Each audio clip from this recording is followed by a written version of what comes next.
Good afternoon, everybody. Welcome to the second session for today, which is entitled Reflecting on the Legacies of Campaigners for Freedom in the US and Beyond. What does freedom mean for the youth today? So this session has been conceptualized with the Martin Luther King Memorial Day, which happened yesterday, with the day in mind. So I decided to explore a theme that speaks to some of the things that Dr. Martin Luther King Jr. and other campaigners for freedom here in the United States and beyond stood for.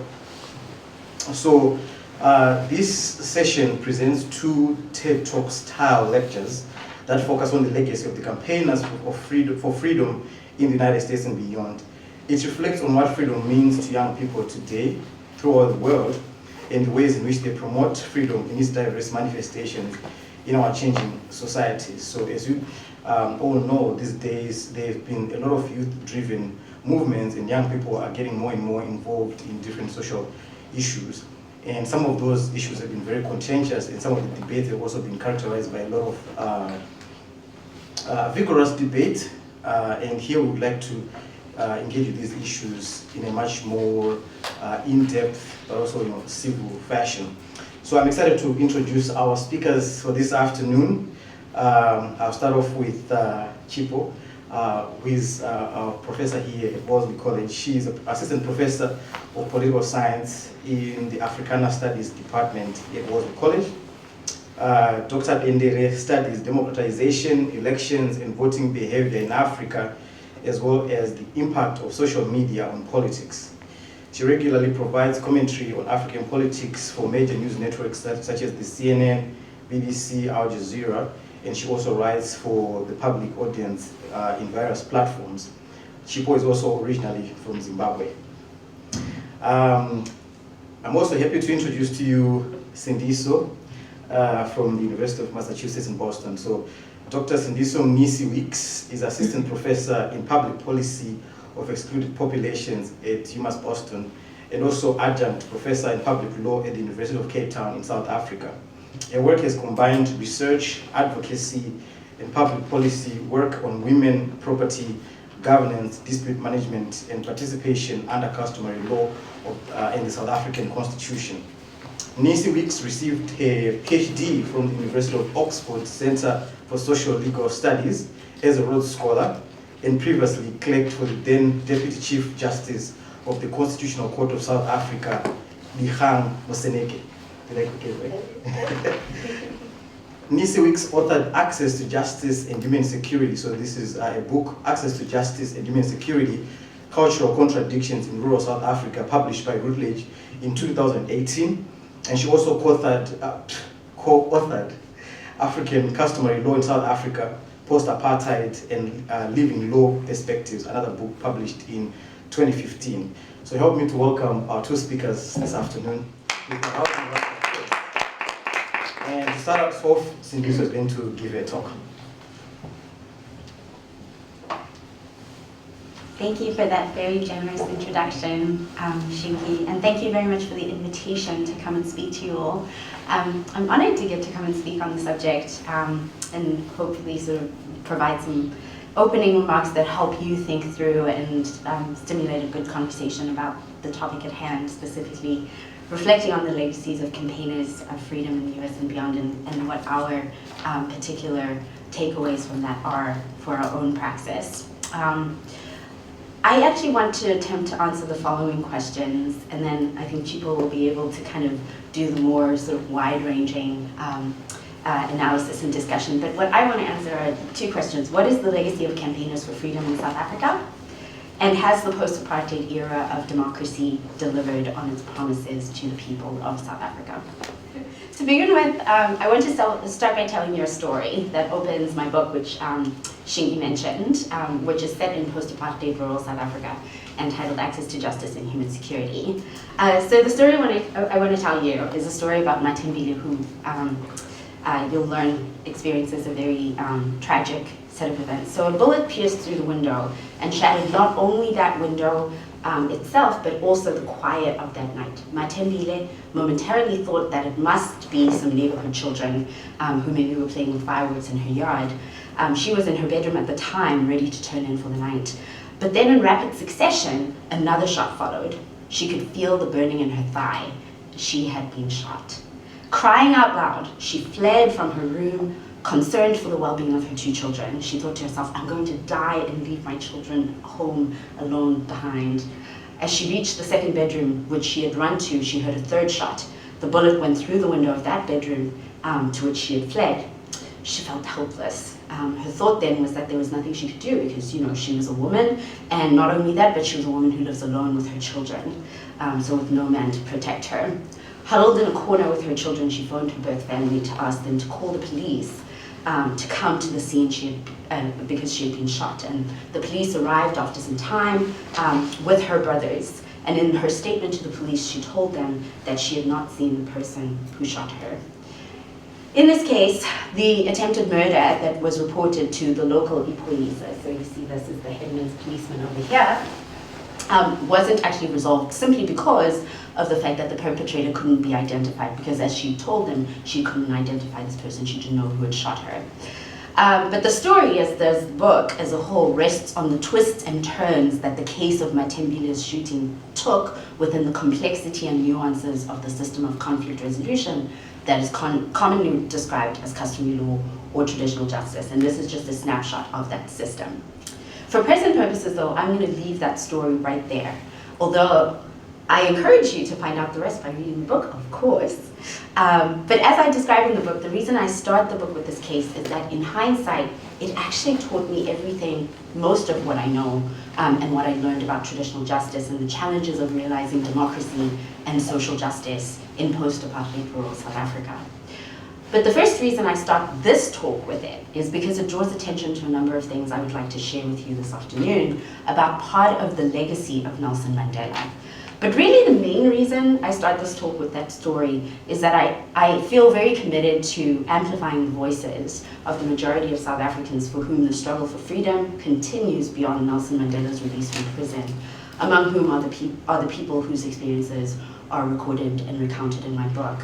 With that, then, I want to turn to the core subject of this talk.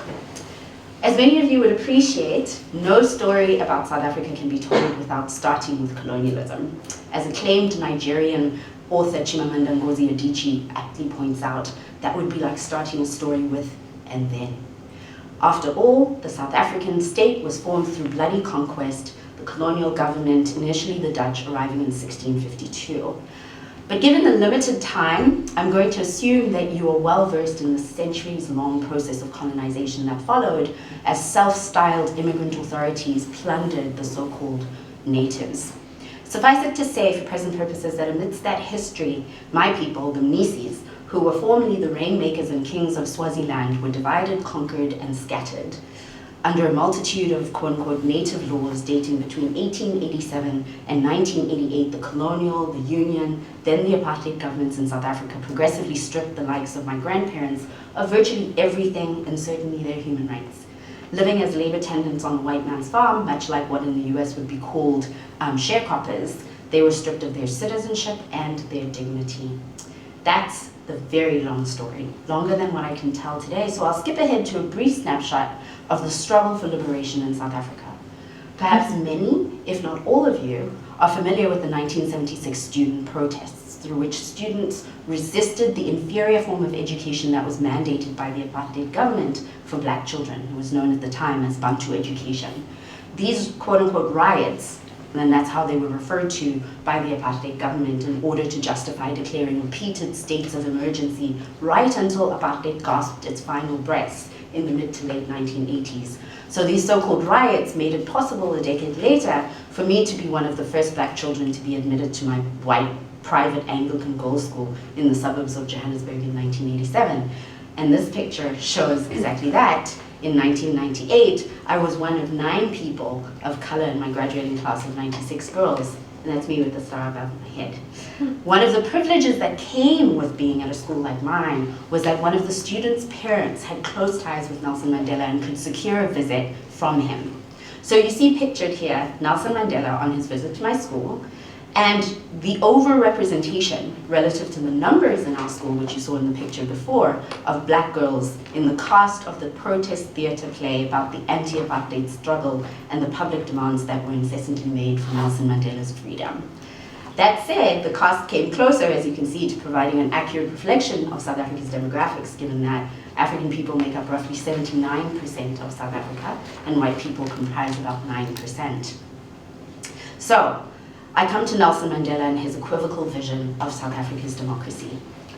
I imagine that many of you know that South Africa presents what I refer to as a disempowerment paradox of rights discourses. In short, this is evident in the fact that South Africa has one of the most progressive and celebrated constitutions in the world, and yet also holds the dubious distinction of remaining the most unequal country in the world. How is this possible? I'm going to try to illustrate for you how it came to be in at least one area of South African life, traditional governance. Lord Haley in the 1950s summarized, "Those governments which have relied in principle on the use of traditional institutions are seen to have so transformed them in the process that Africans of a past generation might find it difficult to recognize them. Even though they may continue some appeal as recalling established custom, the community is constantly made aware that the sanction on which the institutions rests is no longer tradition or religion, but the authority of the colonial government." And these deep colonial roots of traditional institutions were something against which Nelson Mandela and other struggle heroes had once spoken in the strongest terms at a time when Mandela was part of the leadership of the resistance to the oppressive apartheid regime. In fact, he wrote in 1959, "In South Africa, we all know full well that no chief can retain his post unless he submits to Verwoerd. And many chiefs who sought the interest of their people before position and self-advancement have, like President Luthuli, been deposed. Thus, the proposed Bantu authorities, which were these tribal structures, will not be in any sense of the term representative or democratic." Similarly, speaking of those same Bantu authorities and the act that had put them in place in 1951, Albert Luthuli, who was then president of the African National Congress, rejected the so-called traditional governance system represented in the legislation as invented and thus not traditional at all. And so he writes about how it's a caricature, how the act makes chiefs mere minor puppets and agents of the big dictator that is the colonial government. It's a mockery of the type of rule that we knew. Their attempt to substitute dictatorship for what they have efficiently destroyed does not deceive us. Finally, ANC leader Thabo Mbeki, father of South Africa's second democratic president, Thabo Mbeki later wrote of these traditional structures that Mandela and Luthuli had called invented, unrepresentative, and undemocratic, that legislative backing had oriented traditional leaders to serving the government's interests over their people's. And I won't go into that quote that he shares. But what these ANC stalwarts mid-century declarations tell us is that as the colonial and apartheid governments co-opted traditional leadership into their oppressive regimes, it was unavoidable that the state's authority shouldn't be the only authority that is in question. In fact, the authority of traditional leaders themselves became increasingly contested as the colonial system of indirect rule meant that traditional authorities became the default and in most instances the primary authorities in the rural areas that were exclusively occupied by black people. And in fact, they were the equivalent of the municipal government in those areas, and with that then, they were captured by their state and their authority became subject to increasing criticism and immense resistance. But that resistance was always ambivalent, as these authorities symbolically represented freedom because they fought to be the proxy or shorthand for referencing an order of government that existed before South Africa was ever colonized. It turns out that Mandela was not immune to their symbolic power. You see this when you read the first few pages of his autobiography, Long Walk to Freedom. And so when the time came to negotiate a transition to democracy, traditional leaders were invited to be observers to the quote-unquote first talks about talks. As Mandela explained the decision at the time, quote, "Just as such leaders were present at the formation of the ANC, they should be present at the watershed events that herald the dawn of a new democratic South Africa." Negotiations with traditional leaders who were holding the ANC hostage because they wanted an equal place at the Convention for a Democratic South Africa, this negotiating table, which place was actually granted. 48 traditional leaders were added to the homeland government delegations. They threatened to boycott, these traditional leaders threatened to boycott the elections and made strong demands, including that their past privileges be maintained and customary law not be subject to constitutional review. Barbara Uman describes post-1994 South Africa as a quote-unquote patchwork democracy and rights. Although the South African Department of Native Affairs was renamed Traditional Affairs after the transition to democracy, many things stayed the same. And so you see that as a reconciler, Nelson Mandela was indeed very skillful, but the shortfall in his reconciliation attempt on the issue of traditional leadership in South Africa is that ordinary rural people were left out. He and the traditionalists in the African National Congress were and are, I would argue, sentimentally attached to a more democratic traditional leadership that has been significantly disrupted and distorted through the process of colonialism. And as a consequence, traditional leaders are assumed to speak on behalf of and in the interests of their people. But the truth is that in the contemporary socioeconomic and political context, most speak for their own interests and are not accountable to their people. They derive their power and supposed legitimacy from the government, as Lord Haley had remarked, and rather than from their people, and particularly those who are ensconced in government and the formalized traditional leader lobby look out for the interests of their own position, that is their role and status, and economic interests, not those of the overwhelmingly poor living in their areas. In other words, the observations and critiques leveled against traditional leadership under apartheid by Nelson Mandela and his peers remain extremely pertinent today. And so sadly, that's where Matembile's story comes in, because Matembile's story is the story of the shortcomings of Nelson Mandela's congenital optimism at best, or willful ignorance at worst, and the price paid by ordinary South Africans because of his and subsequent government's failure to address the enduring impact of the political economy of colonialism and apartheid on communities such as those in which Matembile resides.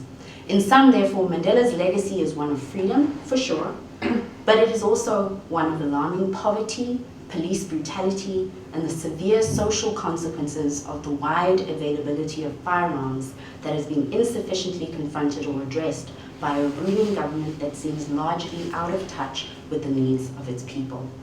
And this state failure to fully confront and deal with the intersectional forms of both interpersonal and structural violence by which the likes of Matembile are assaulted almost daily perpetuates a lengthy history of state violence that stretches right back to colonialism. And in this sense, then, Msinga is not at all unique. For all of its differences with the US, I would argue that its narrative is actually very familiar to parts of the US, right? A high propensity of guns, experiencing police brutality in the name of putting an end to crime and ridding the community of guns and the violence that comes with them. Kids that are exposed to high levels of multiple forms of violence, interpersonal and structural, and the state focuses on primarily the interpersonal. The state's role as protector is blurred as the state also acts often enough as violator. So who do you call when cops murder? Nonetheless, my story is about South Africa. And so the last thing I want to observe is that it's worth noting that this ambivalent aspect of the legacy of the liberation movement led by Nelson Mandela, among others, is not confined to the rural areas of South Africa. Compelling scholarship has been produced on the ways in which rights discourse has been operationalized in negative ways in South African society. Of course, much of this scholarship focuses on interpersonal and public violence or disruptive protest, all with very good reason. But it's also important to extend this discussion of the contradictory ways in which South Africa's celebrated rights are mobilized and felt into the day-to-day lives of ordinary people. But by the same token, it's important to locate some of the explanation for what is happening concerning rights discourse in the ordinary lives of South Africans in the political and social economy of South Africa. So I argue that the predominant rights discourse in South Africa is built or profoundly shaped by the symbolic and epistemic violence perceived and experienced by ordinary people within the context of their socioeconomic reality, not to mention all of the physical violence that they experience alongside it. So in sum, a sense of political despondence and legal disempowerment is associated with prevailing rights discourse in South Africa. This sense largely revolves around the structural challenge that so-called transformative constitutionalism would seem to have overpromised and underdelivered. Where's the better life you promised us? They ask. In this respect, the Constitution has been burdened with way more public hopes and expectations of the new South Africa than any legal document could possibly deliver, especially a document built on political compromise. With that then, I guess I return to the questions posed at the start. What is the legacy of campaigners for freedom in South Africa? And has the post-apartheid era of democracy delivered on its promises to the people? I would summarize my response thus. The legacy is mixed and delivery on the promises limited. And that image has gone missing. I apologize. Oh, there it is. That said, I hope that rather than sullying the image of Nelson Mandela as a liberator, this talk has helped to humanize him more and to reinvigorate the hopefully intuitive understanding that the liberation work he began is yet to be completed, and it is incumbent upon us to complete it. Thank you.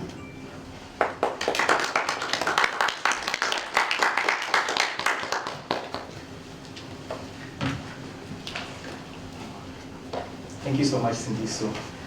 And now, move over to Chipo. Hey everyone, welcome back.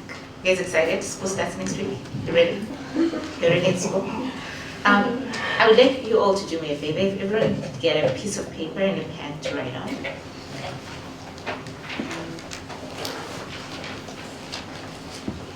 And then I want you to write with your eyes closed. I want you to write about the things that you think are most pressing to you. What is it that keeps you awake at night? What would make your world better? What would make you happier? So with your eyes closed, write about the most important things to you. What matters to you the most? What would make you happy? What would make your world better?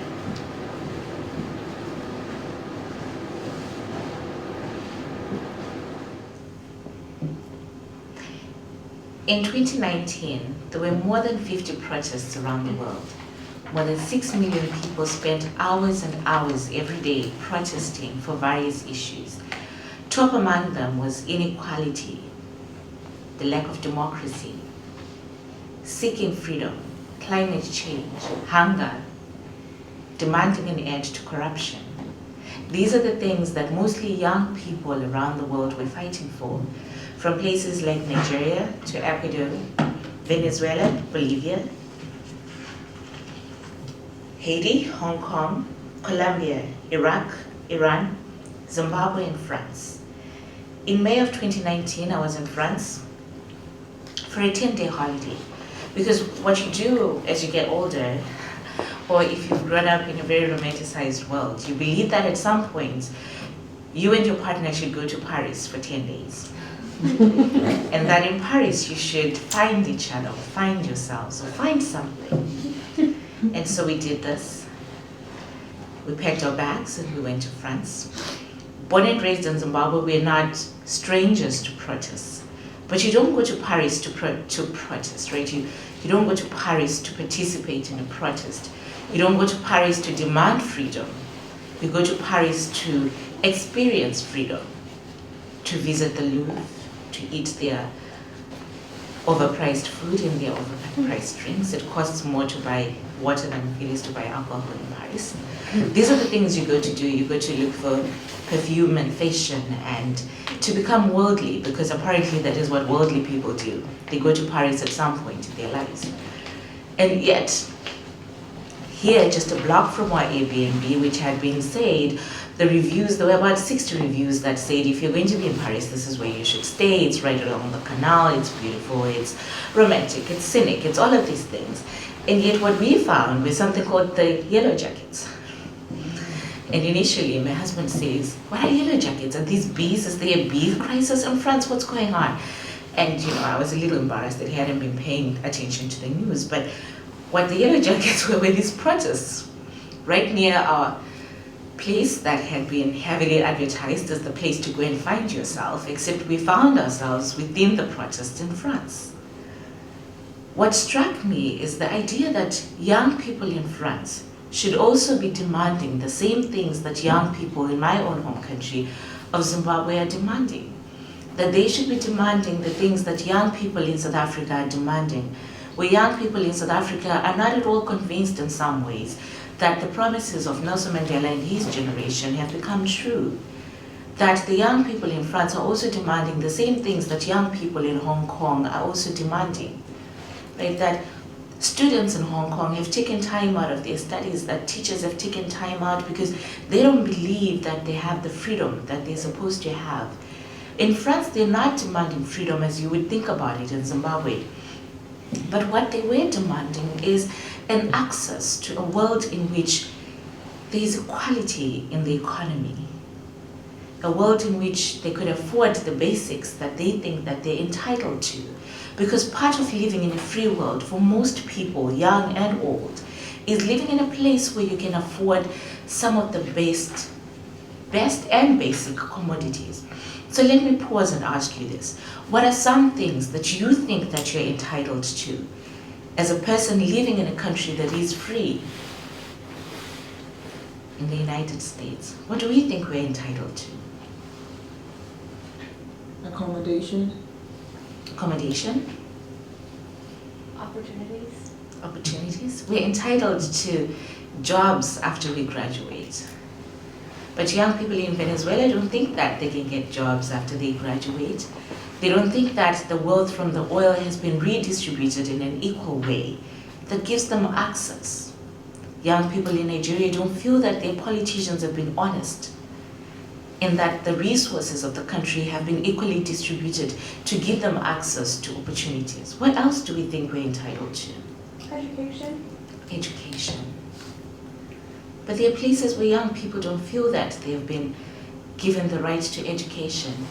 There is a young woman who's been traveling around the world in a boat. Is it a boat? Or I always miss this. What's Greta traveling in? It's a boat. It's a boat. She's very brave. She's very brave. She comes from a country where education is free, and yet she's one of the children that have missed the highest number of classes in the world in the last year. She's entitled to education, but because of the challenges that she believes that the world is facing, she's not been able to access that education. So there are millions and millions of children in countries where education is not only free, but it is some of the best education in the world, but they've been forced out of the classroom because they are making demands on their government, asking their governments to recognize that climate change is a real concern. Now, when we think about Greta, I think there have been so many jokes that have been made, but I also think that the reality of the last 2 weeks has been that if people don't pay attention to climate change, then we end up with a situation in Australia. How many of you have been following the news in Australia? How many houses have been burned down? Anybody know? Thousands. Thousands. How many animals have died? A billion. There's also something that struck me as we're watching the news from Australia. There's little koalas that have been burned very badly, but many of them have bandages. And the Australian Army came in and they brought in very sophisticated equipment to save their lives, and that's good. But it also got me thinking about, well, what does this mean when koalas can get health care that is better than most children in Africa? What does it mean when koalas have access to bandages, but a child who burns today in Sudan doesn't have access to bandages? What does this mean? And so the protests around the world, in different pockets of the world, are driven by a demand for equality. And it is this inequality that I wanted us to explore. And what I'm trying to do by bringing these examples is to show you that inequality has presented itself continuously in different ways, right? So when we think about a kid like Greta, we don't think of somebody who doesn't have access to education. And yet, because of the challenges that she believes that the world is facing, because of the challenges of climate change, they have also been denied access to education, right? So if kids are being, or if kids are finding themselves protesting and missing, at least, I think somebody has said, in total, she's only had about 60 days of school in the last year. That creates a challenge for the world.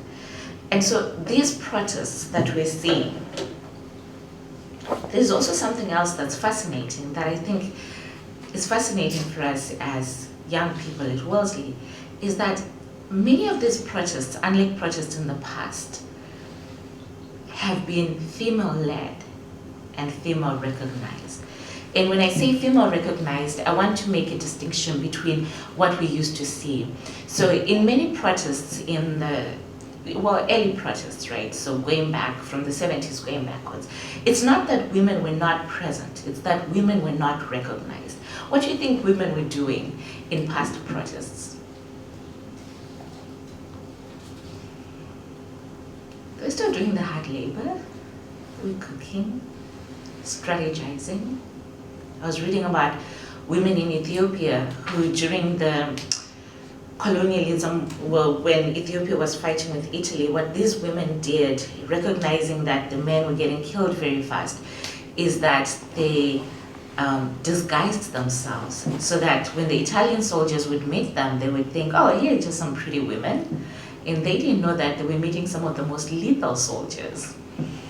And it is because of these women that I think Ethiopia was able to maintain its independence. But this is not something we read about because most of the credit has been given to the men that were in the forefront. But what we've seen in recent years is that women are recognized in these protests. Have any of you seen any, other than Greta obviously, but have you seen any protests where women were leading? Malala. Malala? Everybody knows who Malala is? In her book, which I read last year, there's a section which I highly recommend her book, where she talks about a generation that has been born to fight. And we can come back to that, whether or not this generation of protests is unique to Malala's generation or protests are continually evolving. So we've seen Malala, who else?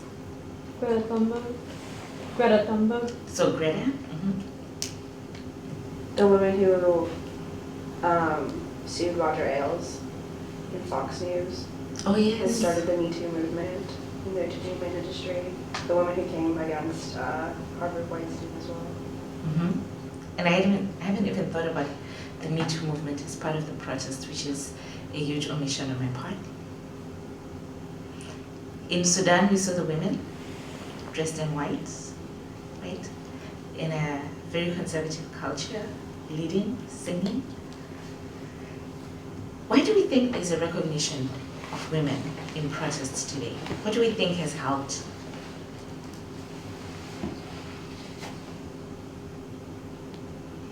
In my own work, I think a lot about the role of social media, particularly in Sudan. And with the Sudan case, something else that jumped to me is that the women that we saw leading the protests were not on Twitter, and they were not very active on Facebook.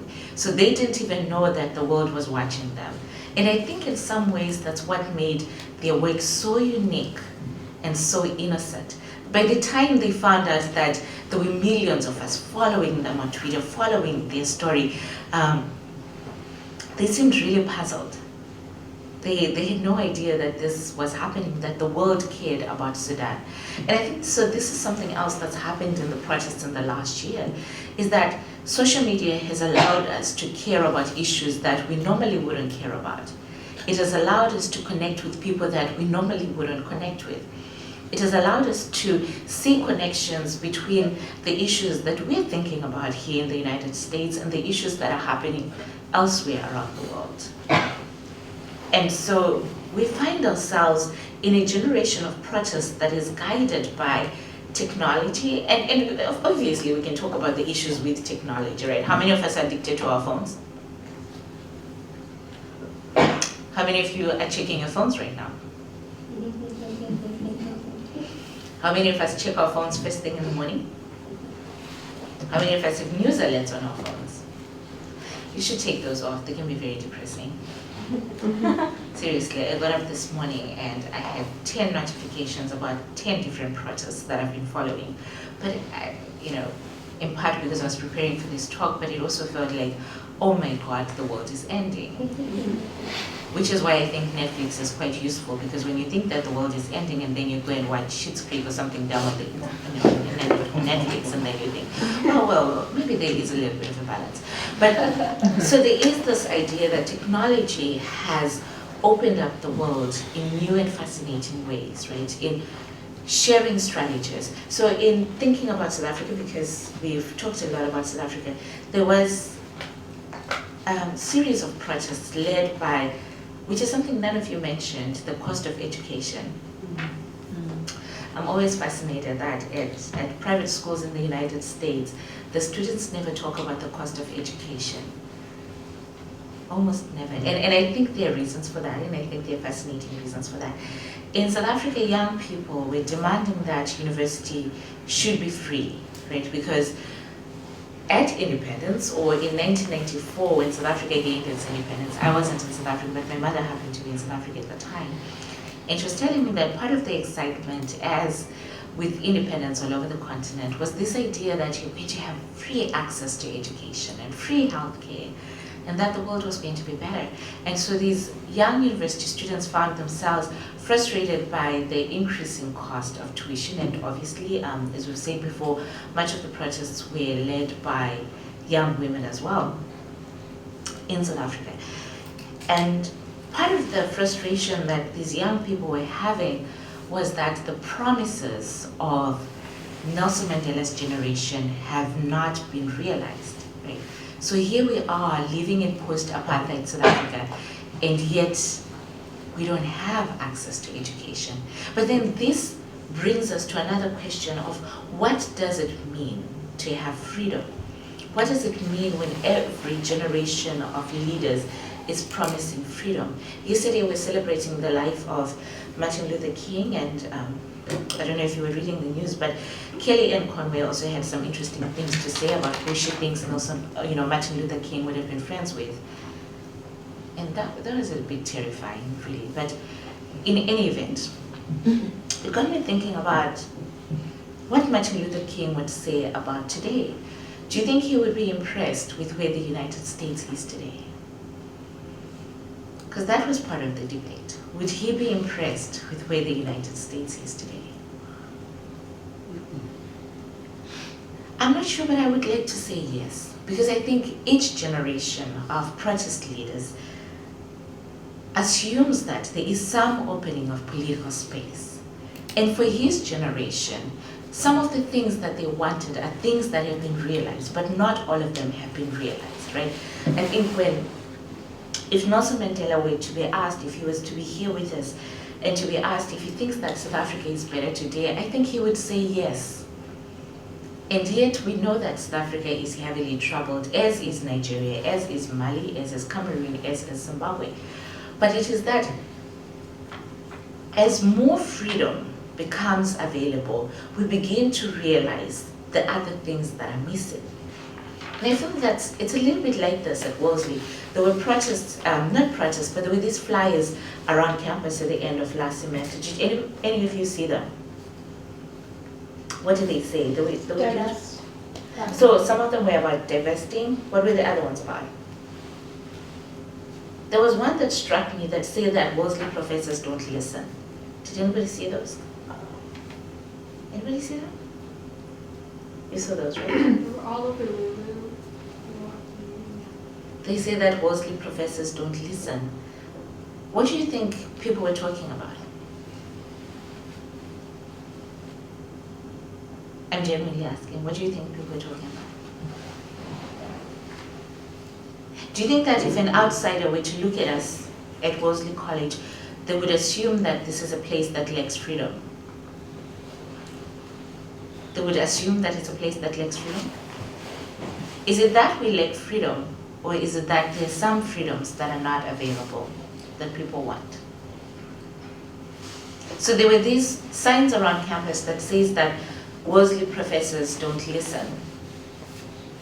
And I fancy myself this liberal, outward-thinking faculty member who is at Wellesley and who listens very intently. So I took it a little bit personally in the beginning, and I thought, well, what do they mean they don't listen? I'm in my office for 3 hours every day listening to people talk to me about their homework and their friends and their pets and meat. There's a lot of conversations about meat, and I don't eat meat, so it's always very strange to me when people are talking to me about meat.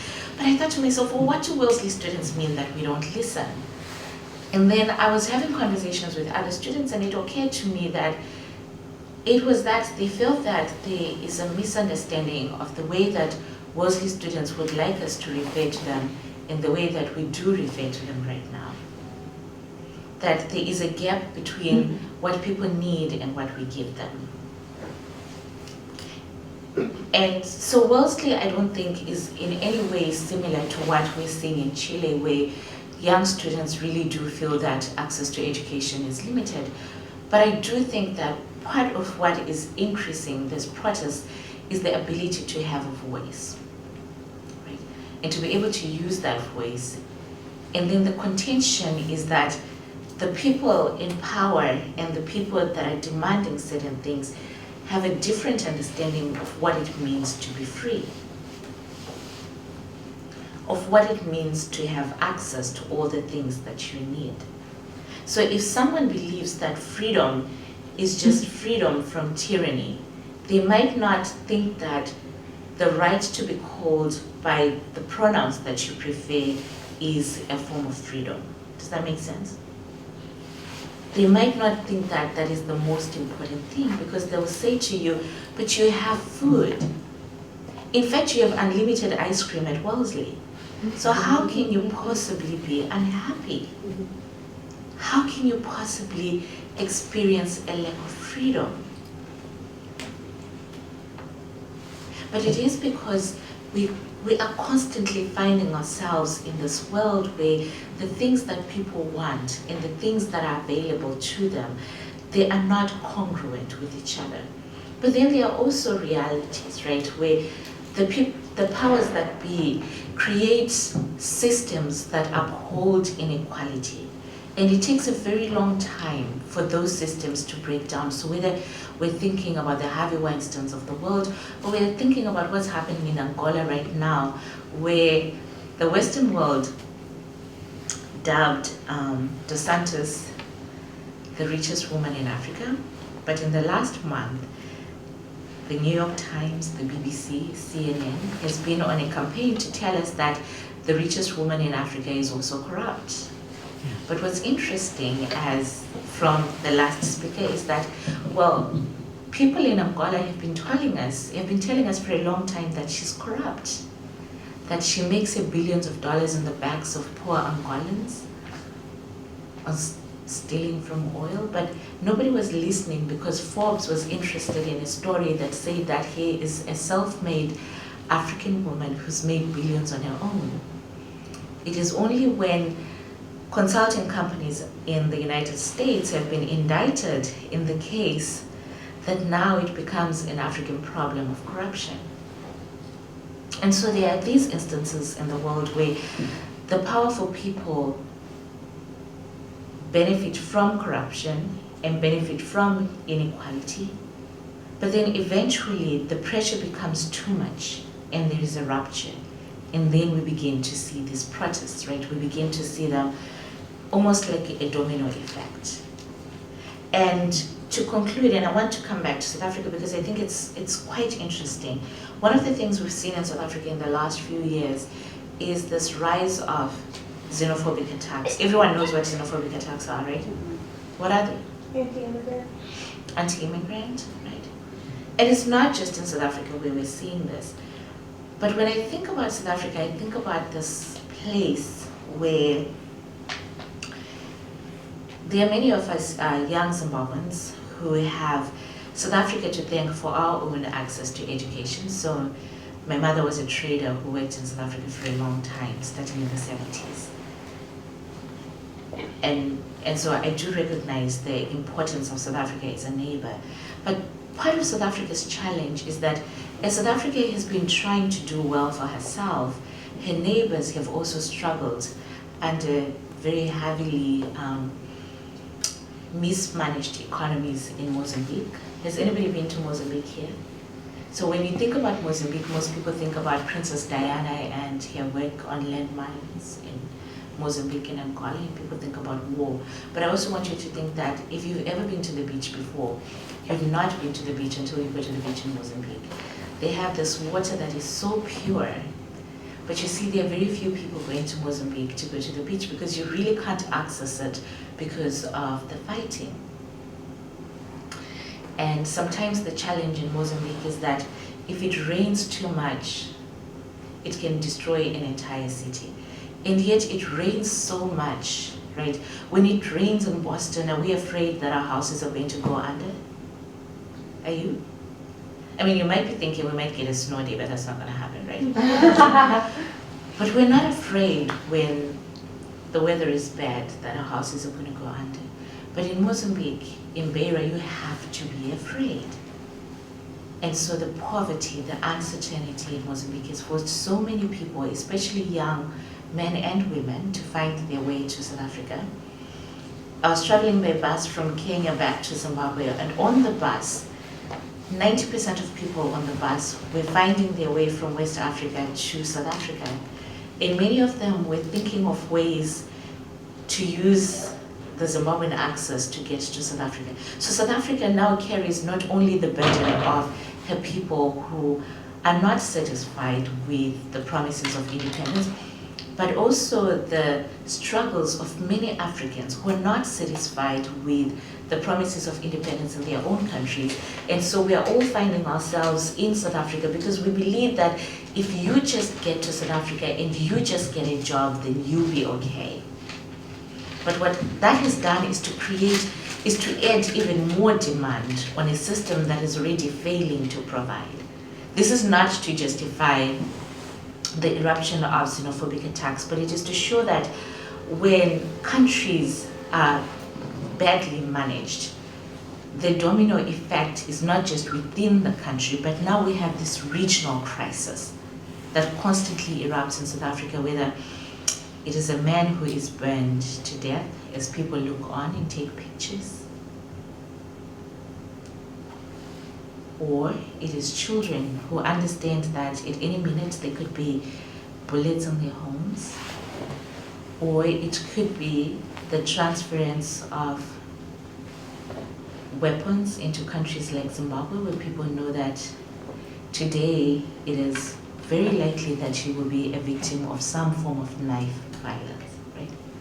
Because of inequality and bad management.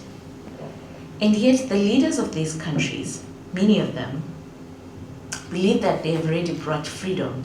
And so people should be satisfied with the freedom that they have, and that demanding economic equality is being petulant, and it's asking for the unnecessary. So if you take anything away from today, it is, I hope, an understanding that the protests around the world and the issues at hand are complicated because we have a generation of freedom fighters who find themselves in leadership positions, and that many of them genuinely believe that they have brought freedom. But the freedom that they have brought means something entirely different to the people that are living under their rule. And for as long as there is that conflict, I think at lunch we were talking about this, and I was reminded that Zeus also faced the same thing, where his generation fought for freedom, and then he had people fighting against him, right? The younger generation that were fighting against him, because each generation needs new things, and each generation understands freedom very differently. And even for us at Wellesley, clearly we understand freedom differently, because if the students at Wellesley feel very strongly that they're not being listened to, and that their rights have not been recognized by the faculty, it means that there is a challenge, and it is big, and it is not something for us to ignore or to scoff at, but it is something, I think, for each generation that is at Wellesley to think deeply about, and maybe how can we find a middle ground between the two. So I'll stop there, and then I think we have more room for questions.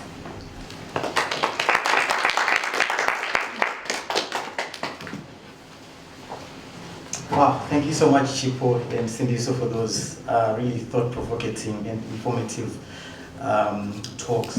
So now we're going to jump right into our Q&A, and I'd like to kindly urge that we keep our questions very short, very succinct, so that we cover a lot of ground in the time that we have. So please feel free to go ahead and ask. So, I think freedom is quite interesting. As a political scientist, one of the ways that we used to measure freedom was democracy, right? So if a country has elections, then it is free. But then that becomes problematic because a country can have elections, as we've seen around the world, but does it mean that people are really free? And how do we measure elections that are actually free and fair?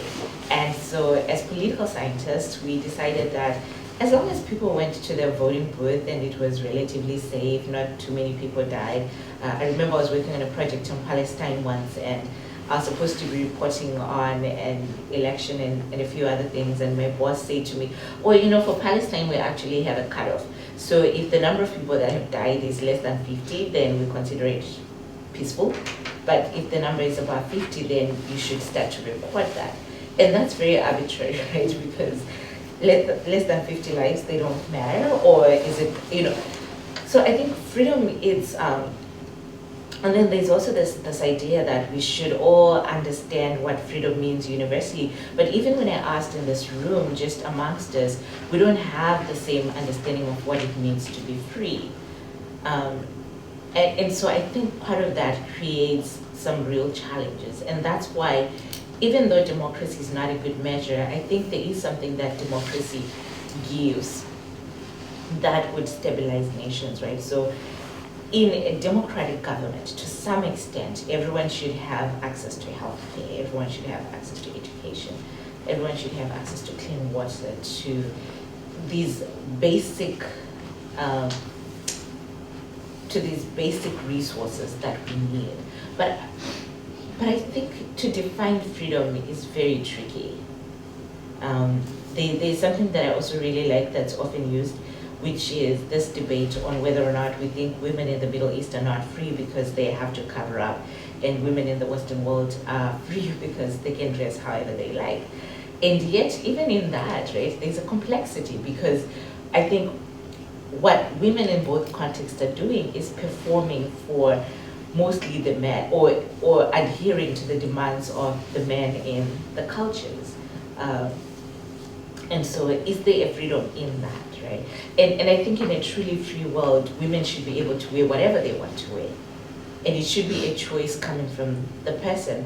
But then in all of these societies, there are regulators, and in most cases, those regulators are not women. So I think this is a very academic answer, because there should be a simpler answer to what freedom is, but I think it's definitely more complex, and it changes for each person. I think even for all of you, what it means to be free when you were in high school is very different today, right? So the things that made you feel free and listened to and happy are very different today. But I suppose we could all agree universally that you shouldn't be incarcerated if you haven't committed a crime. You shouldn't be afraid to lose your life. You shouldn't, and these would be some of the most extreme things, but in political science, that's what we have to go to some of these other extreme measures of freedom.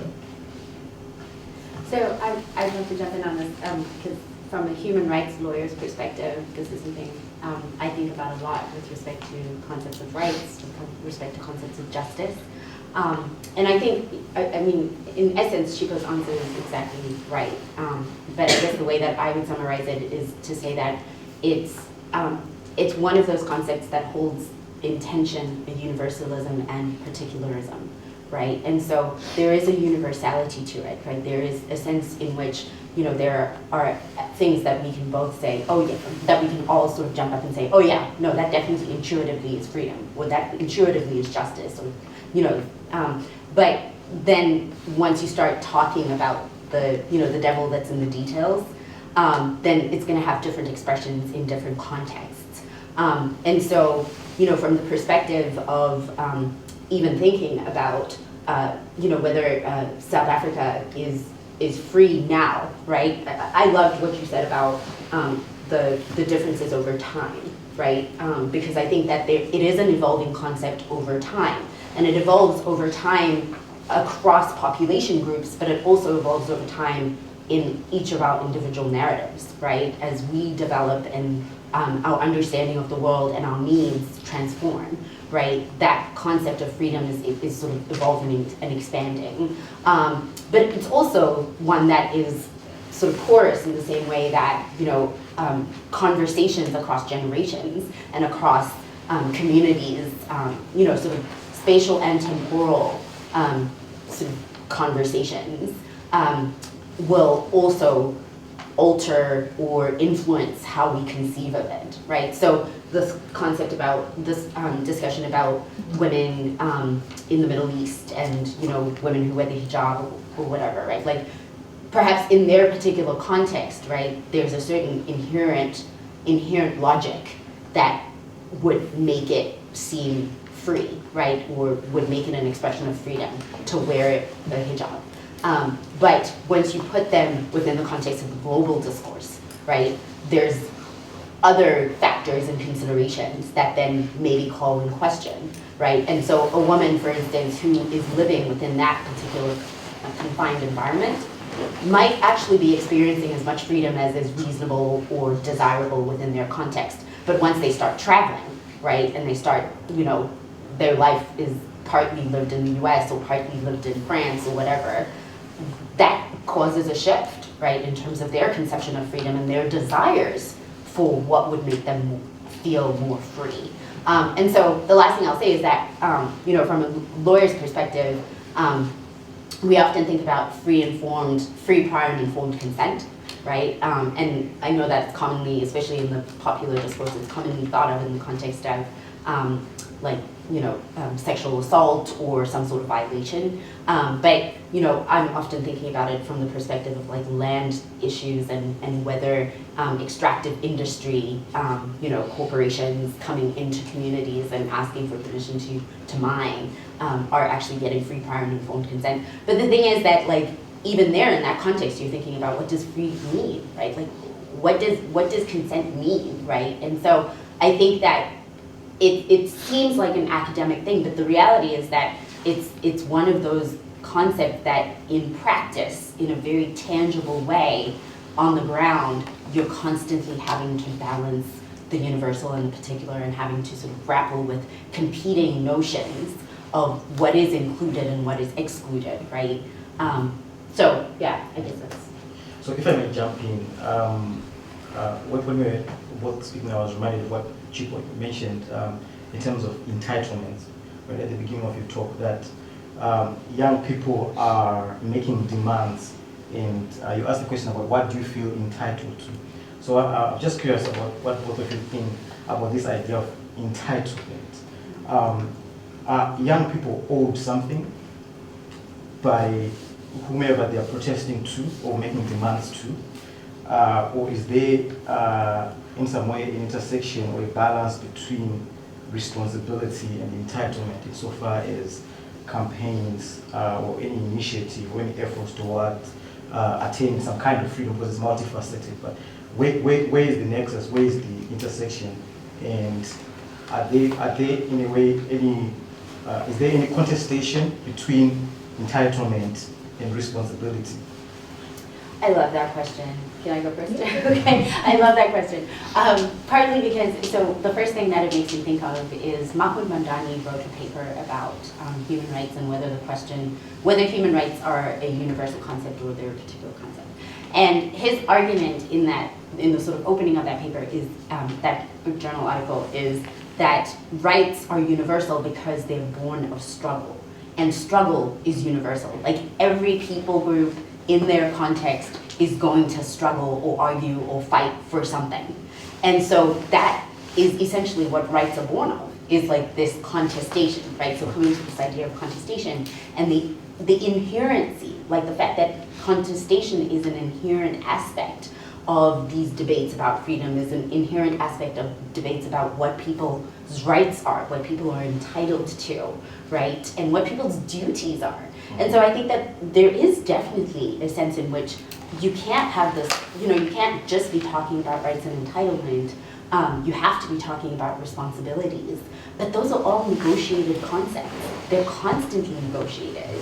And that's why protest is actually a really important tool in one's toolkit. It's such an important sort of strategy because it's one of the ways in which, at scale especially, we get to express our unhappiness or dissatisfaction with the status quo, and consequently get to start presenting and pushing different definitions of what, or different sort of delineations of what is the line between, my rights and entitlements and your duties and responsibilities.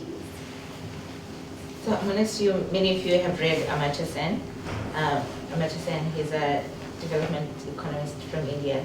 If you haven't, take my class. Plug for your class, can you imagine that? And, we have a long waiting list for the class, but I assume they'll be real at some point. But his idea was that the idea of like universal rights, right? That we all have a universal right to a good standard of living. And I've been thinking about this as we've seen. So what we've also seen in politics around the world is this fight between the left and the right that's very strong. In Europe, we're seeing it in the US, we saw it a little bit in Australia. And in the United Kingdom, where they had a recent election, part of what it came down to is what are people entitled to get from the state? In the UK is openly socialist, right? So an example that I want to pull from them has been this debate about the NHS, and you've lived in the UK, so you can correct me if I'm wrong.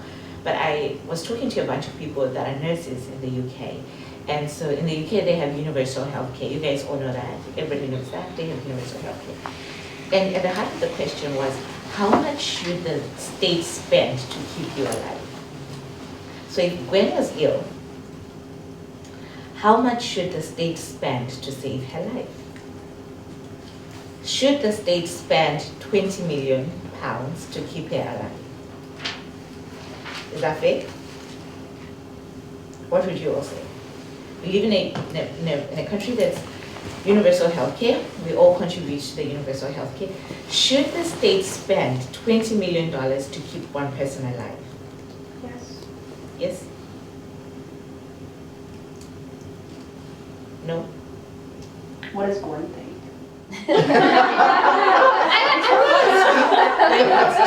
Right? What do you think? Should the state spend $20 million to keep you alive? No? Go figure. At what point should they cut off assistance? Yeah, I think I was thinking along the lines of equity, like putting in resources to the point where an ill person would be out of danger. I think that for me would be what the government should look at. So it's not really about the amount of money that is being spent, but looking at the individual or the life that is actually being saved. But it has to be about money. Does it? Somebody has to pay. Yeah. And can the NHS, so this was one of the big debates, can the NHS handle keeping everybody alive? And on one hand, you have people that were saying we should spend as much as we can, and coming back to entitlements, right? It became this issue that young people in the UK feel entitled to everything that the state can deliver. And then on the other hand, it's saying, well, no, what it actually means to live in a socialist state is that the state is providing you with an ability to get a job that then pays for taxes, that then provides you with what you need. Which, and I think on both sides, nobody would disagree that people should work, but it was really this argument on one end, the belief that young people don't want to work, they just want the free things from the state. And I think what the young people were saying is that, no, we are willing to work, we just think that the state should be able to provide more. And so these are the fascinating conversations that are happening. And so whether it is that the NHS suddenly has more demand because we have more illnesses, or we have more people seeking healthcare, or we have an influx of immigrants, or whatever the case is, it becomes complicated by what does it mean that people are entitled to good health care? And that's been a big issue in the United Kingdom. What does it mean to be entitled to health care? Does it mean that the state should spend as much as it can to keep you alive? Or at some point we say, let's cut our losses, this person is gone, we move on to the rest. And so when we think about questions of entitlement in that way, it becomes very complicated, right? With education, it's a little bit easy because the assumption is that you're all walking into a classroom, you're all gonna walk out of a classroom, blah, blah, blah, blah, it's okay.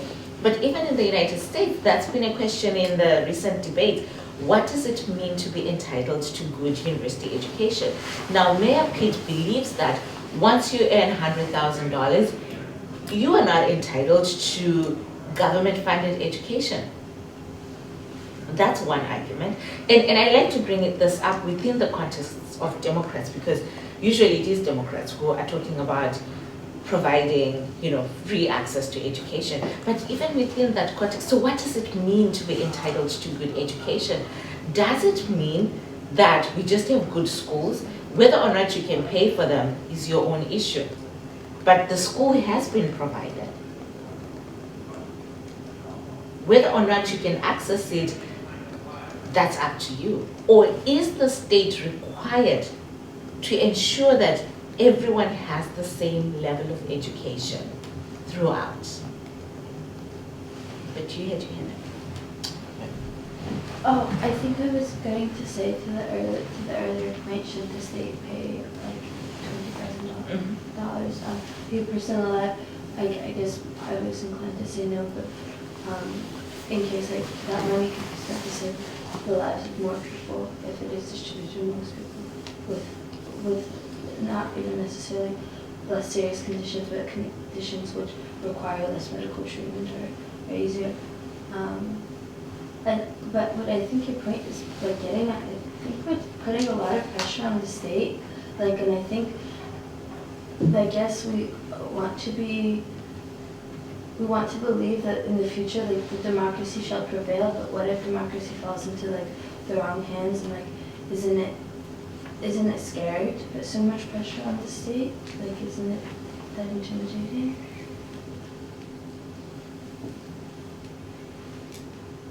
Actually, my question was a bit similar to that. It was this sounds really apocalyptic and almost anarchist, but I don't mean it to be.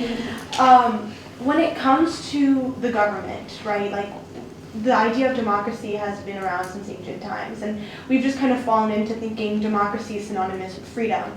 But when the state and the government has fallen into disarray because of their colonialist history or their misogynistic history, which all of our governments have. You look at the American government and obviously with the recent trends, you kind of lose your faith a little bit. You're like, who is in office?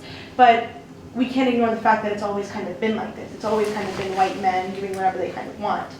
And when it comes to achieving freedom for all people, whatever that means to them, for different minorities, for the average white guy, is government the most effective way to ensure freedom? Or are we just doing it because, we've done it all along? I think that's hard for me to answer because if I say no, then I lose a job. I become obsolete. But you see, and this is what I love about democracy, is we've been talking a lot about something called varieties of democracy.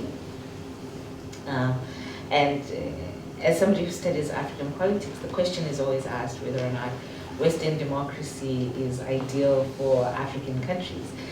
And I think you're both absolutely right. We've put so much pressure on democracy that democracy should mean that everybody should have a decent standard of living, that everybody should have a good economy, that your bank account should reflect that you live in a democracy, that participation should reflect that you live in a democracy. But what we often forget is that democracy is about the people, right, in the country. And one of the challenges for democracy in the last 2 decades is that people haven't participated in their democracies. And what we've seen is that in countries that are still seeking a certain level of freedom, there is high participation. So voter turnout is usually like 90% when people are still going towards that first election, that first big election for freedom. So voter turnout is about 90%. But then in all the democracies, well, how many people do you think in the United States turn out to vote? Like 60%, 30%. She's very out. It's not a lot, and that's where the problem is for democracy, because whoever shows up to vote is the person who makes the decision. And when I teach democracy, even on college campuses, what I love is, you know, when I was at Amherst a few years ago, at Amherst the big issue was, many of you know Amherst College, right? Which I love it, it's still part of my heartbeat, but at some point the big issue was that the television system was crappy. This is what you do when you have an endowment of about $3 billion, you talk about television. But what also happened is that only 10% of people at Amherst were actually voting. And so whether or not you think the TV is crappy doesn't matter if you're not voting. After the 2016 election, I was teaching at Gettysburg College, and I walked into class and people were crying and doing all kinds of things. And they were upset with the outcome. But then we asked the question, how many of you voted? There was just one person who had voted, and that person was very open to say that she voted for President Trump. And she was so happy, and she said, you know, Professor, and I was very close to her, and she said, Professor, I've never won anything, but for the first time in my life, my candidate won. I voted, and my candidate won. And everybody looked at her like they were going to kill her, but the difference is that she had voted and they hadn't. And so democracy inherently demands the people. And so over the years, so we can talk about voter disenfranchisement, which is a big deal, right? We can talk about that. But one of the things that we also continually see around the world is that people who are not disenfranchised are just not voting. In the first Brexit vote in the UK, they found that very few young people actually turned out to vote. And yet young people were saying that Brexit is bad for us. It's bad for the youth. But the youth didn't turn up to vote. And so democracy, I think you were talking about responsibility. Democracy is about responsibility, that individuals have to take it upon themselves to participate, because if you don't participate, for whatever reason, you're going to be left out. So then this becomes the question, how many of us have ever voted here? In any election, at home, here, wherever, right? If you don't participate, then the third force that we think exists are the people that have voted. And so that's the challenge, right? But also I'm not talking about places where people are clearly prevented from voting. But even in those spaces, I study places that are very difficult. I was in the Zimbabwean election last year. Was it last year or the year before last? Oh gosh, it's been 2 years. And I went to a bit of an upper middle class school when I was in Zimbabwe. And I know you guys think that, you know, people in our 30s are old, but I like to think that I'm still young. So I keep in touch with my high school friends. And we have this WhatsApp group, and there are about 50 of us in the WhatsApp group. Many of us, you know, middle class people living fairly decently in a difficult economy. The day of the election, in the morning, my friends said, Chipo, when you're done voting, can you meet us for coffee? And I said, well, why don't we meet at the voting place, all of us? And my friends all said, no, it doesn't matter if we vote, it doesn't matter the outcome, it's not going to make a difference. But what happened in that election is that nationally, maybe it didn't make a difference, but for every local election, the gap was just very small. 50 people would have made a difference. And so democracy isn't about what the system gives us. It's about what the people demand from the system and how the people participate within that system. What I hear you saying is that if democracy doesn't work, we think about a different form of government, right? So what we have in China is the one-party state rule, right? And for those of you who don't know, so there's one party, the Communist Party of China, and there are elections. It's not that they're not elections, but you only vote for people within the party, and that's how you select. So imagine that we get rid of the Democrats and we just have the Republicans, or we get rid of the Republicans, we just have the Democrats, and we all vote within that system. Right? That's number one. And I think part of the second question is, should people that are ignorant participate? And that's also a challenge with democracy. The shortest answer to that is that I think democracy is the best amongst the worst. So most forms of governance are terrible.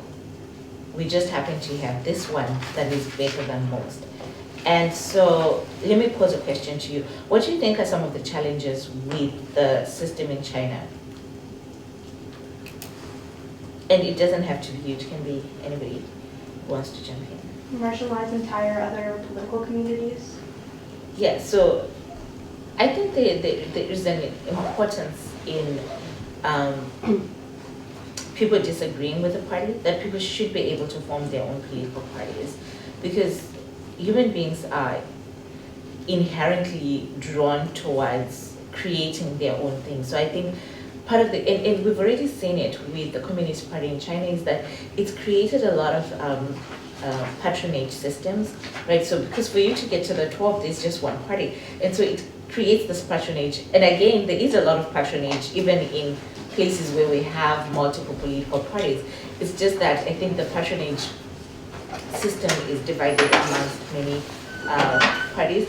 And I also study migration. So one of the things that I've seen, and that's been interesting for me with studying a wave of young migrants from China. And unlike most people in the world, this recent wave of migrants from China are upper middle class people who are leaving really good jobs, right? So most times immigrants are leaving crappy jobs to find better jobs. But what we're seeing with China is that you've got young people leaving very good jobs to end up maybe sometimes in not so good jobs. They're leaving very nice apartments, very nice things in Beijing to go to places where they won't have those things. And many of them, when they're asked the question, what drives you to leave? It is that this idea of choice, that I have money, but I don't have the freedom to choose some of the things that I want. And it can be very simple things like, I want to use Google. And for many of us, you might think, that's not a good enough reason to leave your $1 million apartment. I'm not saying they're $1 million apartments, but you might think, that's not a good reason. But I think inherently human beings, we want to be able to make these small choices. And that's why I think democracy, it's not the only system, but I think it is better among many that simply don't work for a number of reasons. And we could even think about Tanzania. After independence, the president in Tanzania said there wouldn't be other political parties to compete against theirs. But quickly people became disenchanted, right? And I think what would have helped Tanzania is to just give people the outlet to create their own parties, even if these parties are not going to win, right? But give them an outlet so that they can let that frustration come out in that way. And that wasn't given, and so we ended up with a very, very restricted political system in Tanzania through that. Yeah, so I was just gonna say, I mean, I mostly agree. The only thing that I would say is that, in addition, is that my view is that actually we tend to view human history as almost sort of completed, like we've arrived at the apex, right? And there's something about sort of Western narratives of history that kind of create this impression of, you know, what we have now, what has been arrived at in the West is the greatest good, right? And I guess I like to preserve or retain a little bit of skepticism and say that I actually think that there are systems that just haven't been developed or haven't been experimented with.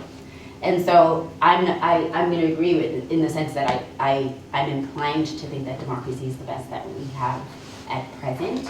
But I actually think that there's a lot of underexplored potential in terms of just what kinds of systems we could potentially develop. And I think that our imaginations are so constrained by, and this is getting into kind of more philosophical discussions about, epistemic or epistemology, right? And the Western epistemology dominates. And I actually think that part of what's really important about sort of thinking as people who are young people, as people who are people from outside of the West potentially, is to be, and even people within the West frankly, is to be thinking about, are there other ways of seeing the world that are beyond those that have captured our imagination, the hegemonic view. And I think that there is the possibility there that there are political systems that we can develop that actually are better than the one we have. And so I guess that's the hope I would hold out for, is that even if we're not going to go for the Beijing consensus, there is potential possibilities outside of those two poles. So there's another form of governance that you talked about, the traditional chiefs.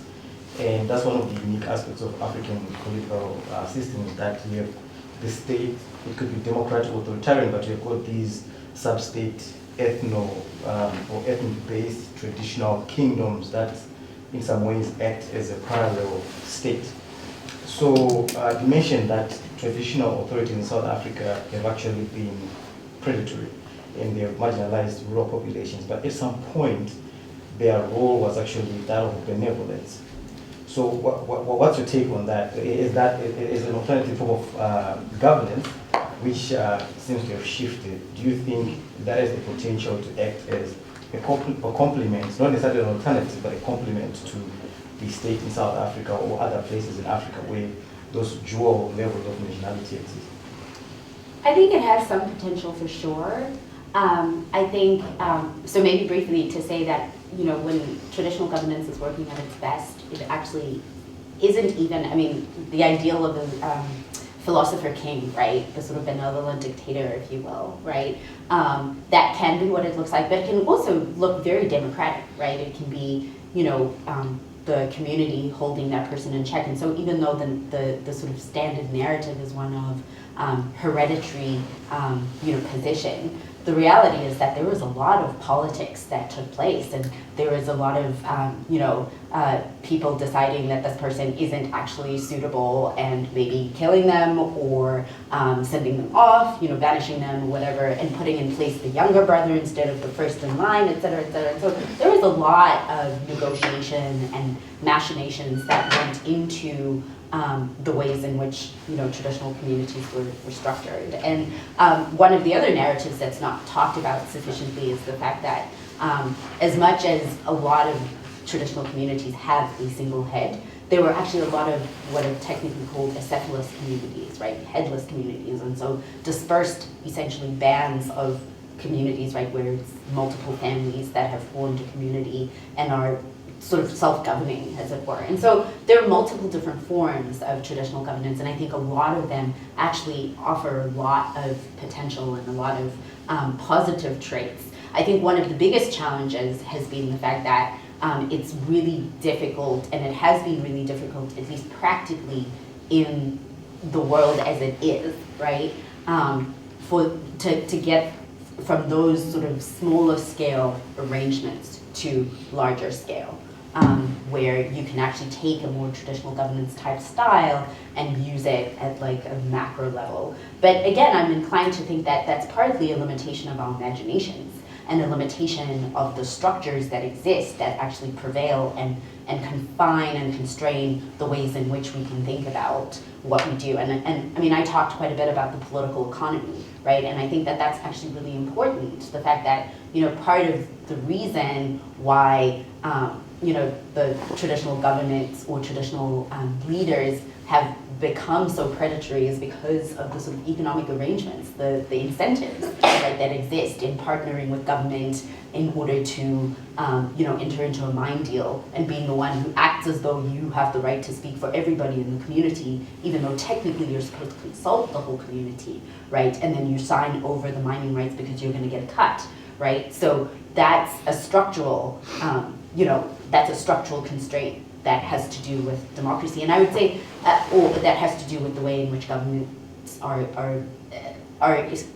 governments are structured, but also how they interact with the economy. And I guess that makes me think about something I wanted to add to something you said earlier, which is the fact that one of the challenges to democracy, actually, and the challenge to the way in which the state is structured, the way in which the state is able to deliver many of the goods that we might ideally want it to deliver, is the fact that actually in many instances, the state has lost a lot of power to the economic actors, right? I mean, when you think about it at the international level, right, there are corporations that are significantly bigger, more powerful than actual governments, right? And that's like a massive spanner in the works in terms of how we think about, what it is that we can ask about government, what it is that government is supposed to do, and it places constraints on the ways in which government is actually able to deliver even the things that we thought previously, historically,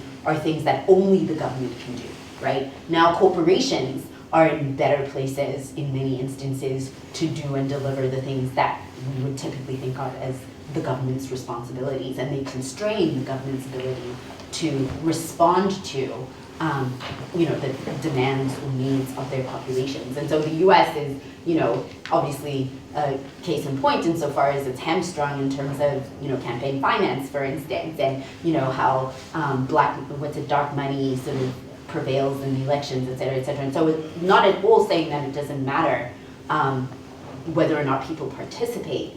I think you're absolutely right that we can't, complain about a government that we haven't actually made it the effort to express our desires to or hold accountable. But there are those legitimate constraints in terms of the fact that our power is also kind of, to some extent, sort of dampened or limited by these other organizations and entities and institutions that exert outsized influence in the way in which this, the system is structured. So, yeah, so I mean, that's sort of partly answering your question, but also I think it is complicated, right? It's very complicated, and just thinking about these institutions, I've been doing a lot of work on Facebook. How many of us on Facebook? One of the interesting things coming out of Facebook is that when you talk to the top people at Facebook, if you listen to what Mark says, or some of the work that I've been doing for them in the African context, is that they say they didn't think that Facebook was going to grow to be this big.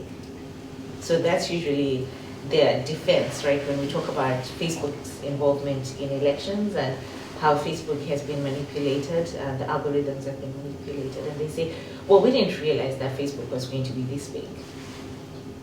We didn't realize that Facebook was going to play a huge role in elections around the world. And yet here is one institution, one company that doesn't even employ that many people, right? So the Facebook HQ, they've just opened an HQ in New York, but the Facebook HQ is not that big. There's only one Facebook HQ for all of Africa in Johannesburg, and it's super tiny. And it does all the work for WhatsApp and Instagram and whatever else. And they still stand by this defense that we don't impact elections. And yet we all know that that is false, right? Because they're playing the role of the media. They are in this very complicated place. So, and for a long time, many of us who use Facebook, who interface with it regularly, we're not even aware of how much we're giving into an individual company that has all of our data, all of our very complicated data that has been used. And this is not even to make another plug for my class, but we're going to read a book by a Kenyan author who actually looks a lot at how Facebook manipulated the last elections in Kenya. And it's mind-blowing.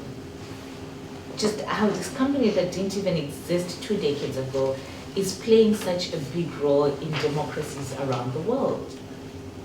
And it's huge. So I think, it's not just people, but it's also the money in politics. Does anybody know how much money was spent in the US elections in the last election? Would you say millions or billions? Billions. More than 2, more than 10? More than 10. That's a lot of money, right?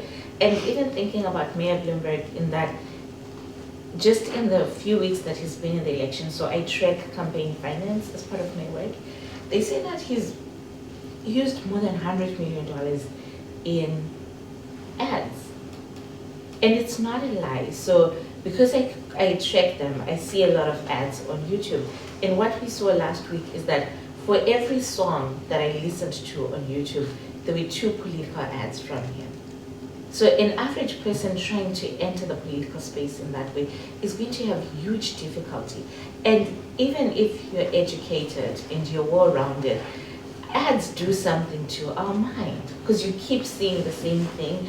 It becomes a conversation in your head, even if you don't want it to become a conversation. And I've been writing about campaign finance in Africa, and we're seeing the same thing, right? That the people who have closer access to the government, they also have these resources. So even simple things like access to cars, access to flyers, access to people that can do the runaround for you, that all shapes the outcomes of elections. So, I want it to seem as though there isn't some direct manipulation of elections that happens from the top, but I still stand by the fact that I think there are more people, that if more people were involved, then some of these factors would matter, yes, but maybe not as much. I actually had a question about your experiences and like growing up in these like political and social environments and how that shaped you as people now.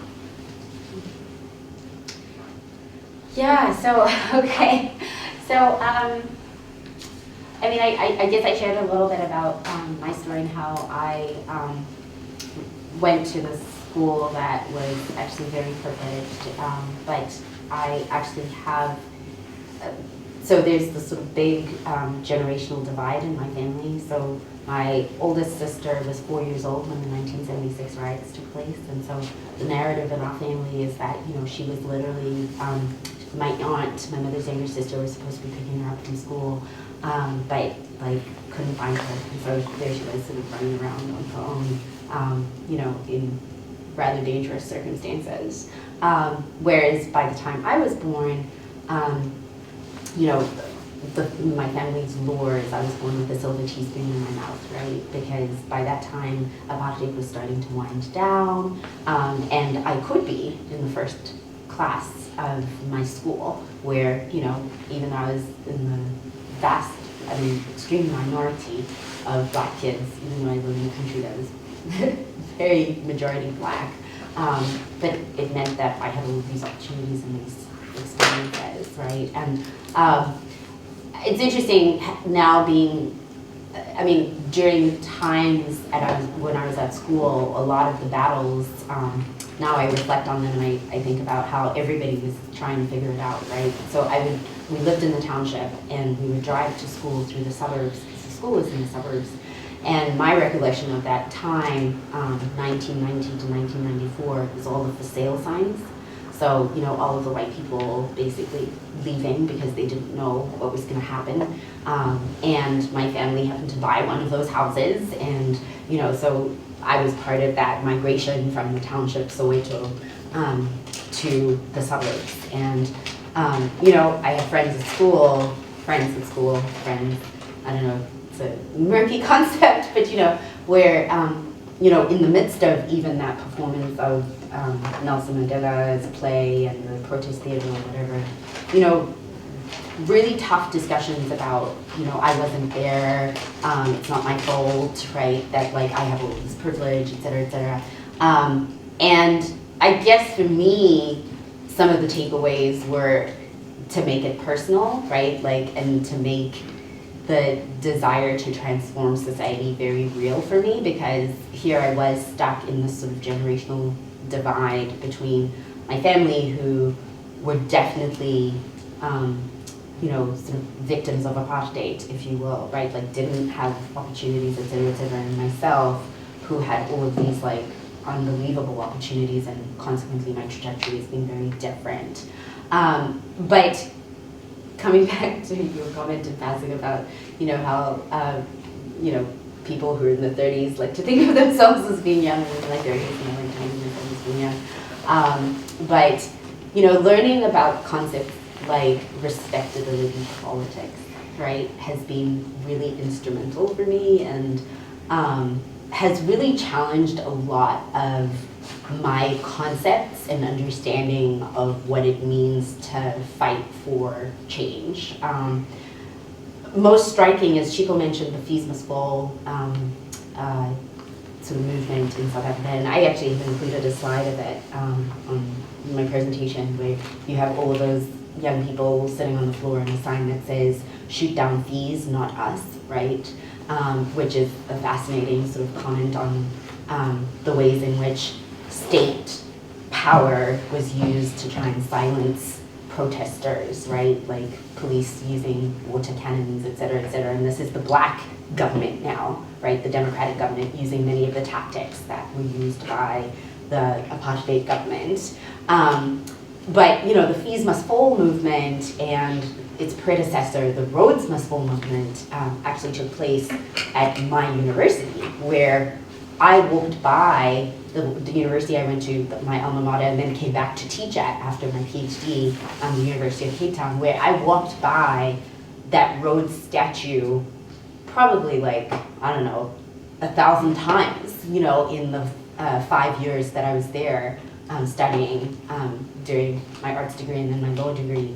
And it bothered me, right? It was offensive, but not so much that, I took it upon myself to rub excrement on it, like human excrement on it, right?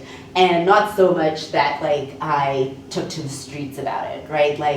And so I think for me, all of these experiences have shaped me in ways that are very complex, right? So there's a part of me that, I feel like I'm a freedom fighter, right? In a sense, because I feel like I stand on the shoulders of giants who didn't get the opportunity to express their gianthood in ways that are legible, right, in the world as we know it. And so they don't get to have things like titles of, Rhodes Scholar or Oxford or whatever, professor, right? And I feel like I have to fight for those people. But at the same time, I'm also challenged by generations that come after me and show me that actually many of the ways in which I think of fighting are essentially respectability politics. And I need to be thinking about pushing the boundary, pushing the envelope more than maybe I do. So yeah, I guess it's kind of it's an evolving, still forming set of concepts and ideas. Yeah, and I think we're about the same age, but being born in the mid-80s in Zimbabwe. So actually, let me tell you something. So I'm very close to my mother, and one of the things I've learned about my mother in the last few months is that she has no filter. And so I was on CNN at some point, and I was talking about struggles in Zimbabwe or whatever, and she afterwards, I thought she'd be pretty impressed, because I like to think I'm very impressive to my mother as her last child. She says to me, "Well, Chipo, what have you struggled with?" Which I took to be very offensive, and I was trying to list all my struggles to my mother. And this is a woman born in the 50s in Zimbabwe, and I'm actually writing an essay about how our lives as two women in Zimbabwe have been very different. And she was born in the 50s. She had limited access to education. They became orphaned at a very young age. She was a trader. She got married young. She built a business. The business was taken away from her, but she's always been very independent. And then she was married. She did something that women didn't do in the 80s. She got divorced from a very wealthy man, my father, and she started from scratch. Something that I don't think I would ever have the guts to do, and she did that. And then she's been married 2 times, including to a white man in England. And so there's this stretch of her life that I think is very incredible. But so when she asked me how have you struggled, it occurred to me that there is a generation of people like my mother, born in their 50s, well, born in the 50s and now in their 60s, and people in their 50s who look at our generation and think that our lives have been easy, because for my mother, she gave me the very best of what you're supposed to have as a child. And I never had to, quote unquote, struggle in the same way, right? I was never hungry. And last year, my husband also asked me a question that got me thinking, because I think of myself as an activist, scholar, and being engaged in things that are important to me, and poverty and equality. And I don't know what we were just talking about with my husband, and he says to me, you were never sent home for school fees. And I said, no, why would I? He said, because I wasn't thinking. So I said, no, why would I? And he said, well, you would be sent if your parents couldn't afford. And so my husband, who's the same age as me, comes from the same country, right? So when I've written about Zimbabwe, I've constantly written about this country that was the breadbasket, and I opened my dissertation with the story of being given $5 and ripping it apart because I wanted to see what was in it. And part of the response from people has been, that is very naive, because $5 was a lot of money at that time, and there weren't many families that were giving their children $5. But what I've also not written about is losing my stepfather to cancer, whom I was very close to, was watching my mom go through this process of having all of her property taken from her, because we live in a country where a woman wasn't allowed to own property. So I came back from school and our house was completely empty because people had taken everything, beds, books, whatever you can think of, it had been taken, right? But somebody who's looking at me is seeing this kid who's coming from this privilege. So I think in some ways I've been very lucky in that I have experienced both the wealth of growing up in a very complicated country, but having a parent who could afford me the things that I needed. But I've also been extremely lucky to have experienced some of the depth of the poverty and to have participated in protests, even though for me being in a protest and getting tear gassed wasn't a concern in that I wasn't afraid of my life, right? The only time I've ever been afraid of my life in Zimbabwean politics actually happened when I was in the United States and I was saying some things that made the government angry, and then some things happened to my family. But I think living in these countries is very complicated. And like you, I think I've also been, I think the students at Wellesley in the last year, they've done so much for me. But I've also been very humbled by the kids coming out of Zimbabwe who are in their 20s right now, who say to me, I don't know this wonderful Zimbabwe that you're talking about.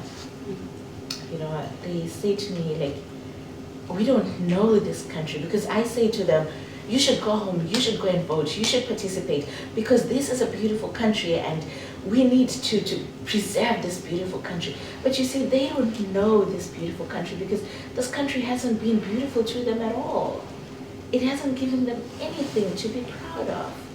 And yet, I feel that there are people like me who are constantly loading it on them and saying, but it is a beautiful country, but it's a country where we used to buy ice cream for 10 cents. What do you mean you don't care about this country? And they're saying, I never bought ice cream for 10 cents, so I don't care. It is very, I don't know, I think we should write more about the complexities of our experiences. When Robert Mugabe died, I think, first of all, when he was taken out in the coup, and then when he died, there was something in me that was so confused, because I've spent all of my life in this love-hate relationship with him. The love being that we grew up as educated Zimbabweans, and when we spoke well, and so there was this idea of being connected to this man who was so educated and so powerful, and so in that we saw ourselves in him. But there was also this tyranny of him that didn't give me a choice, right? I had no choice but to come and study abroad in the US for college. I had no choice. It felt like going to university at home was not a choice. And so the idea that we had our choices taken away from us when we were just 18 years old, and then for the first time coming to the US and experiencing blackness in the US, and this is something that Chimamanda has written about, it's something that I've thought about, it's something very controversial that until I came to the US as an 18-year-old, I didn't think of myself as a black person.